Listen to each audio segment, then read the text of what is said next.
Good morning or good afternoon, Chairman Watkins and Chairman Kilgore and members of the committees. My name is Cody Walker and I'm with the Virginia State Corporation Commission staff. And I'm here to tell you a little bit about the comments that we filed. We submitted comments to the EPA regarding its proposed rules on October 15, 2014. Those comments focused on the implications of the proposed rules on the affordability and reliability of electricity in Virginia. We really did not get into the policy implications of the environmental policy and climate change. The comments raised numerous concerns regarding the proposed regulations, and like DEQ, questioned the disproportionate impact of the proposed regulations on Virginia.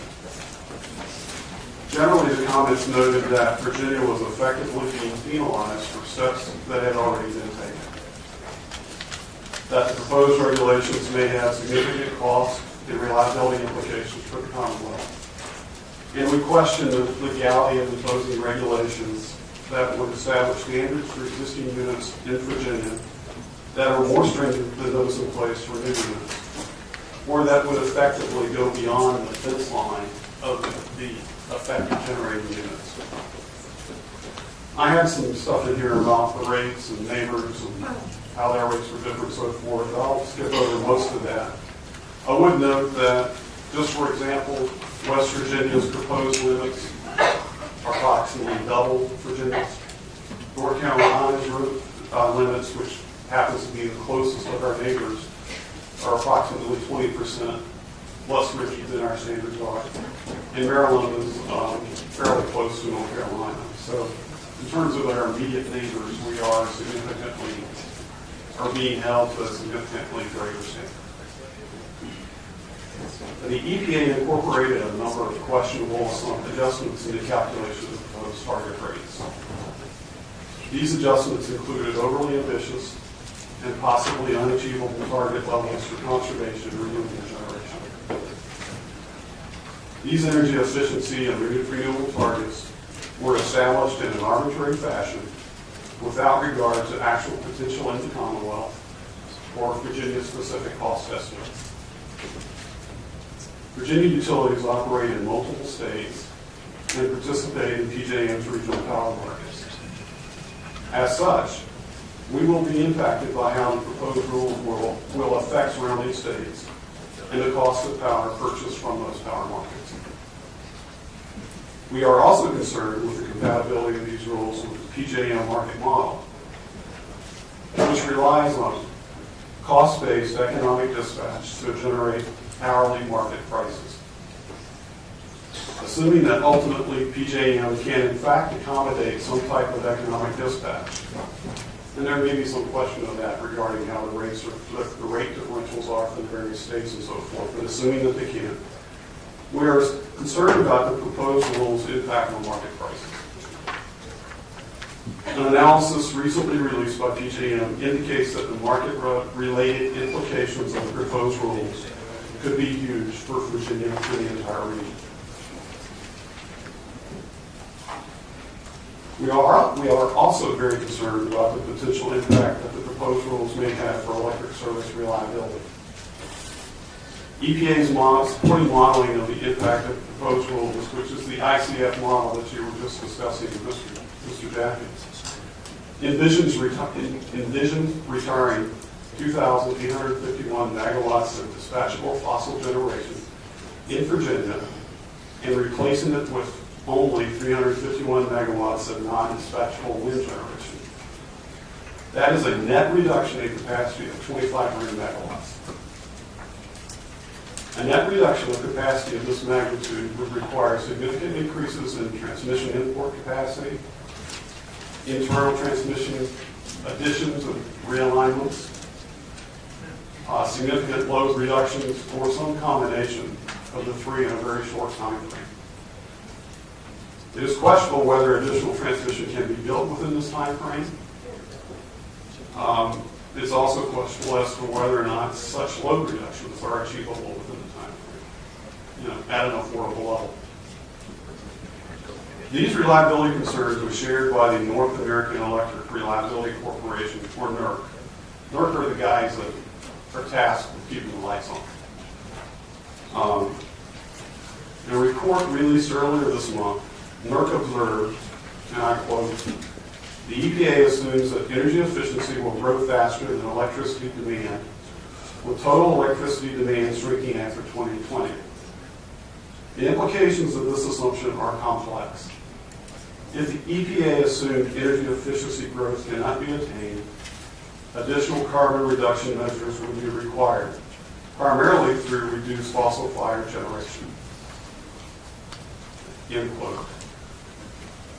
NERC also commented on the assumptions regarding renewable power, and I quote, "The EPA's determination of state goals for renewable generation does not fully reflect the economic aspects of renewable resources.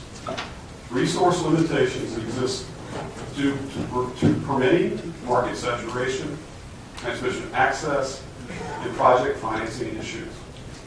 Many prime wind locations have difficulty obtaining the necessary permits and are often objected to at the local level. Many high-grade wind sites are also located in remote areas. Energy generated from these locations requires large capital investments to build transmission infrastructure to interconnect to the bulk power system.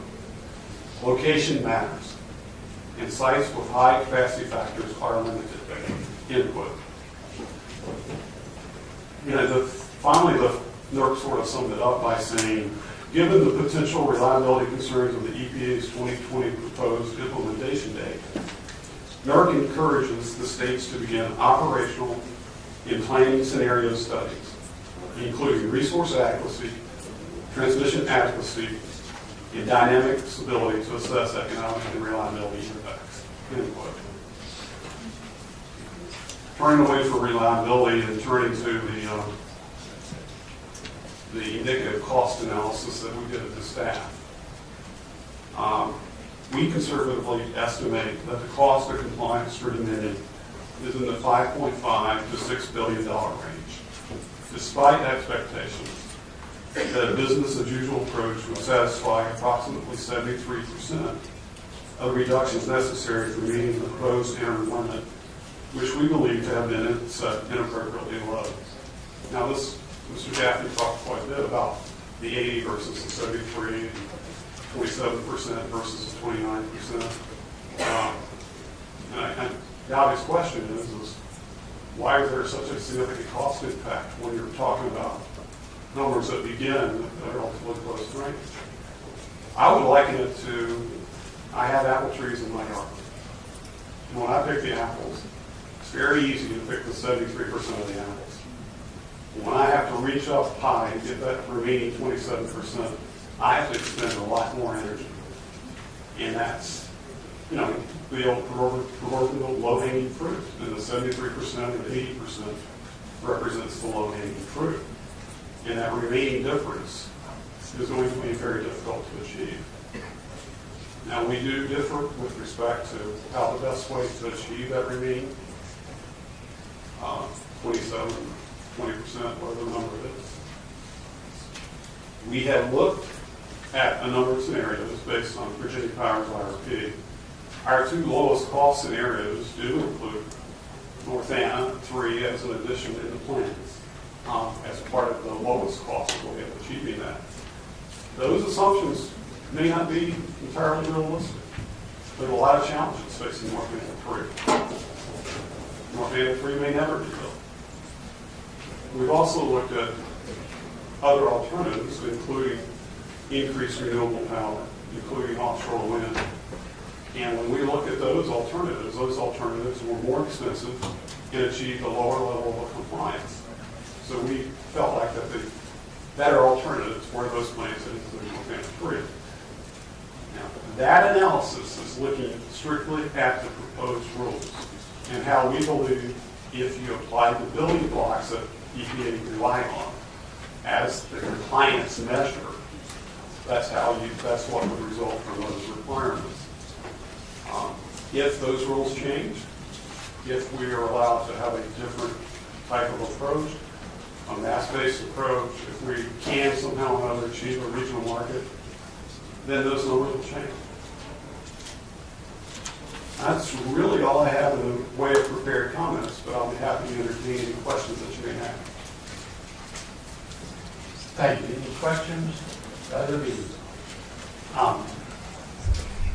So there's some of us are lawyers up here, so some of these words are fairly significant legal words to me, and I want to read a line from y'all's report, and then maybe just get you to go in a little bit more in depth on it. And I'm looking at page 4 of what we were provided. One of sort of the bullet point summaries, y'all refer to the carbon emission rates that EPA proposes for Virginia as being arbitrary, capricious, and unlawful. And all three of those are fairly significant, strong legal words for State Corporation Commission to use. So I'm wondering if you can sort of tell us what you mean that they are both arbitrary, capricious, and unlawful. And then if they are unlawful, sort of where does that leave us as a state in terms of defending ourselves against the unlawful regulations? Well, fortunately, I'm not a lawyer. I've got 3 lawyers with me. I'm going to throw out my lifeline since that's a legal lawyer.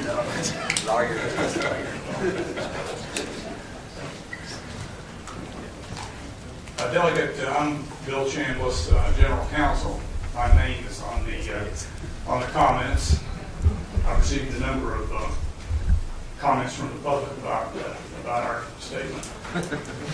Arbitrary and capricious is just a standard legal terminology for when a regulation does not comply with its underlying statutory enactment that it intends to propitiate. That's not a pernicious statement.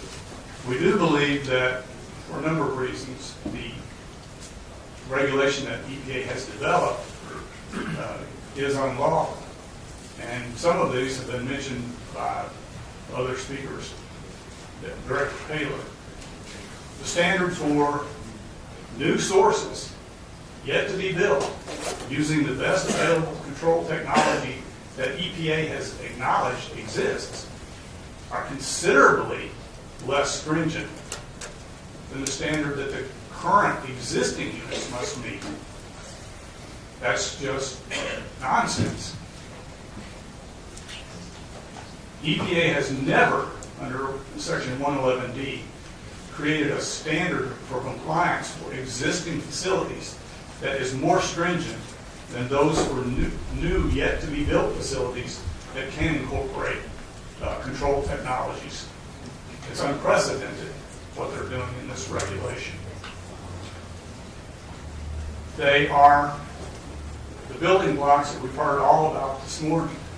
Involve a lot of things other than the affected generating units themselves. Energy efficiency depends upon customers and businesses adopting